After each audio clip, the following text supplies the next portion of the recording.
Hi, welcome to the Get Ready with God podcast. My name is Julie Taylor, and I am your host, and I am not God. Obviously, I'm not an expert. I'm not a scriptorian. I'm literally just a girl sitting in front of a microphone, hoping God is real. The Get Ready with God podcast is the daily devotional podcast to help you see divinity in every day. Okay, today I want to talk about something that I made up, and I researched a little bit, and I definitely made it up, and it's not backed by psychology, and when I searched it, it said, this isn't a thing and is actually a misunderstanding or misinterpretation of another thing. So that being said, I'm not an expert. This is just an idea that I had when I was talking to my friend this week, and it really helped articulate something that I've experienced and that I see a lot in the faith community, and I think can really trip us up. So I'm calling this moral transference. It has nothing to do with the concept of transference, which is when you assign your therapist, you misdirect feelings and relationships from your past and put them on your therapist. I don't know. You can do your own research on that. But just so you know, this is not research or backed. This is just how I'm trying to articulate. Moral transference is just a term that I made up in my head to articulate this thing that I'm about to talk about. But it's not actually like a concept and research, and it's not like a thing. However, I think you really might resonate with it. And so there's probably maybe a right word for it, and you can all leave it in the comments and tell me what the right term is for this. But I've noticed this thing that happens when you're raised in religion, specifically a religion that teaches you kind of like a heaven or hell type ultimatum of if you're good, you get this. If you're bad, you get this. It creates a very transactional relationship with God, and it creates a very tricky black and white relationship with self-worth. And it creates this dichotomy that actually doesn't work in grown-up life and in real life, because very few things are all good or all bad. Very few people are all good or all bad. You can usually find good and bad in everything. That's why we love nuance. But I didn't ever try to become nuance is such an annoying word. It's nuanced.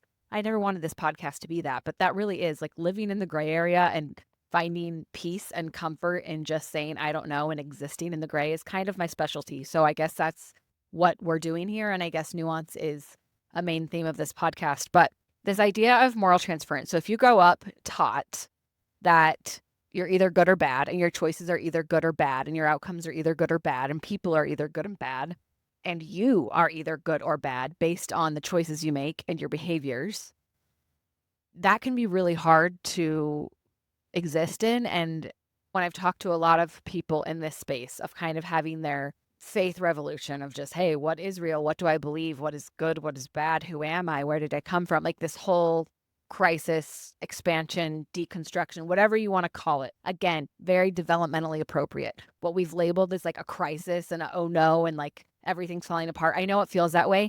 Very developmentally normal. But if you grew up in a strong faith community, a strong faith family, they've denormalized that developmentally normal phase, and they have labeled it as a crisis and something to be terrified of. And it makes it all feel scarier than it is. So just say it out loud. It's okay. We're all here. We're all figuring it out. It's okay.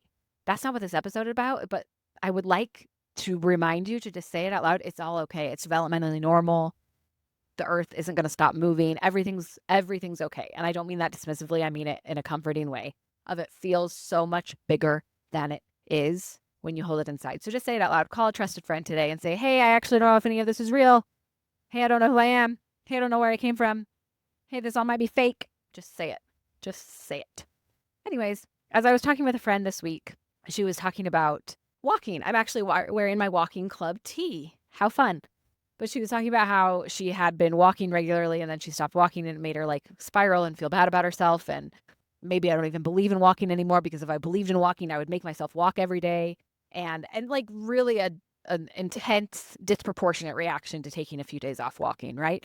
But the reason that she reacted that way is because she is also navigating, unpacking this black and white dichotomy of all good, all bad, and whatever I do makes me good or bad. So if walking is good and I skip my walk, then I am bad, because that's a bad choice. And what do I even believe anymore?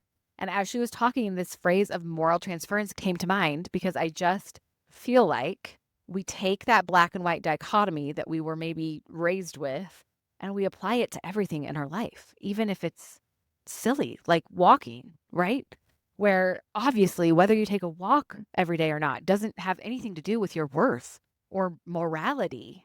but we assign morality to every choice. What a heavy, exhausting way to live. And I've seen this in the like diet world, right? As I've recovered from eating disorders and body stuff, and as I've worked through that, I've spent a lot of time in these communities. And I remember a time, it was probably like 2010, where I would like read people's Instagram captions about food and just be like, they sound like they committed a murder. Like people would talk about eating pancakes or eating like sugar and carbs as if they were guilty of sin, right? And this obviously is a deeper conversation about bodies and food and women and objectification and your physicality earning your worth. Like, obviously, it's deeper than that. But I think we do it often where we assign morality to things that are not moral choices, first of all, moral transference. And then two, we take this concept of black and white, all good, all bad, earning our worth, whatever we do makes us good or bad, and we assign it to every single aspect of our life. And I'm telling you, maybe that's why you're so tired. Maybe that's why everything feels so heavy. Also, life is really hard and we're all tired. But if you are living your life where everything you do is about earning your worth or not, and everything you do is either making you good or bad, and everything you do is either bringing you closer to God or further, we've heard that, maybe you haven't. I know in the faith that I grew up in, it was like your testimony is either growing or shrinking. It's never stagnant. So it's either growing or shrinking. And just like the constant pressure of like, you're either getting better or worse every day. You're either getting better or worse. Are you getting healthier or less healthier? Are you getting closer to God? Are you getting further away? Are your relationships getting stronger or worse? Are you making more money or making less? Can we all just take a breath and enjoy a moment of stillness right now? Right now. It's so much. It's so much. So as you search for divinity in your day to day, I almost invite you to ask God to help you see where you might be participating or suffering from some moral transference. Again, totally made up term, probably using it incorrectly. So I acknowledge that. But where in your life are you applying old programming of extremes and black and white, all or nothing, earn your worth, good or bad thinking, where it probably doesn't belong? And the crazy thing is, it doesn't actually belong anywhere, because that's not actually how Christ operates. That's not actually how Christianity works. That's not how we should view the atonement of Christ, the death of Christ for our sake. And so, where's the grace? Where's the compassion? Where's the nuance? Where's the flexibility? Because all of those things are real. So, if you're trapped in black or white, extreme thinking, and you're moralizing things that are not moral issues, what you eat today is not a moral issue. Unless you're like a cannibal, then that's a problem. And you should seek help for that.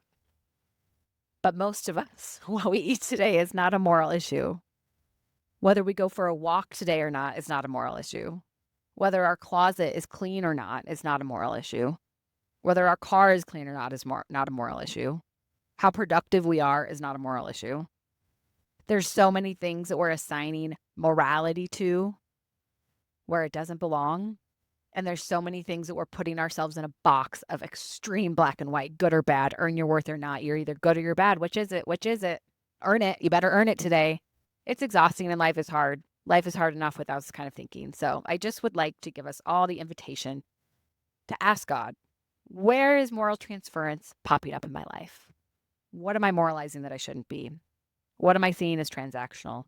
Where is the room for grace and compassion? How can I find that today? Just see. Maybe that's where divinity will pop up for you today. I can't wait to hear what you discover. Love you so much. XOXO.